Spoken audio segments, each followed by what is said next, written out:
কচুরি তো তোমরা সবাই নর্মালি খেয়েছো, আজকে বানাবো চলো পেঁয়াজের খাস্তা কচুরি, যা খেতে অতুলনীয় আর স্বাদে দুর্দান্ত হবে। চলো ট্রাই করা যাক। খাস্তা কচুরির জন্য ময়দাটা প্রথমে মেখে নেওয়া যাক।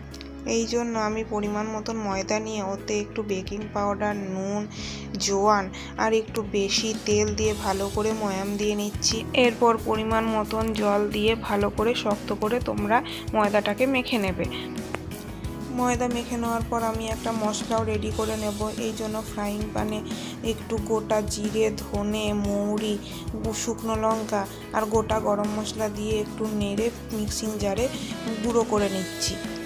এবার আমাদের খাস্তা কচুরির পুরটা রেডি করে নিতে। পুরটা রেডি করার জন্য প্রথমেই ফ্রাইং প্যানে সামান্য একটু তেল দিয়ে ওর মধ্যে গোটা জিরে আর হিং ফোড়ন দিয়ে তারপরে আদা বাটাটা দিয়ে দেবো। আদা বাটাটা দিয়ে একটু মিনিট 2 নাড়াচাড়া করেই ওর মধ্যে লঙ্কা কুচি আর পেঁয়াজ কুচিগুলো আমি দিয়ে ভালো মতন ভেজে নেব। পেঁয়াজটা একটু ভাজা ভাজা হয়ে গেলেই তোমরা ওর মধ্যে একটা সেদ্ধ আলু দিয়ে দেবে। সেদ্ধ আলুটা ভালো করে নাড়াচাড়া করে ওর মধ্যে নুন, হলুদ, লঙ্কার গুঁড়ো আর যে ভাজা মশলাটা রেডি করে নিয়েছি সেটা দিয়ে দেবে। এবার সব মশলার সাথে আলু পেঁয়াজ ভালো করে নাড়াচাড়া করে নিয়ে নিলেই রেডি হয়ে যাবে তোমাদের খাস্তা কচুরির পুর। এবার মেখে রাখা ময়দা থেকে একটু বড় সাইজের লেচি কেটে নেব।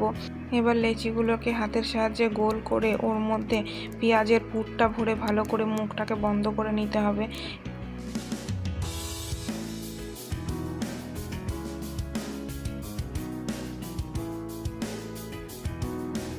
এরপর কড়াইতে তেল চাপিয়ে ঠান্ডা অবস্থাতেই কচুরিগুলো ছেড়ে দিতে হবে। তেল বেশি গরম করা যাবে না, এটা একটু লো ফ্লেমেই হালকা হালকা করে কচুরিগুলো লাল লাল করে তোমাদের ভেজে নিতে হবে। তাহলেই রেডি হয়ে যাবে পেঁয়াজের খাস্তা কচুরি।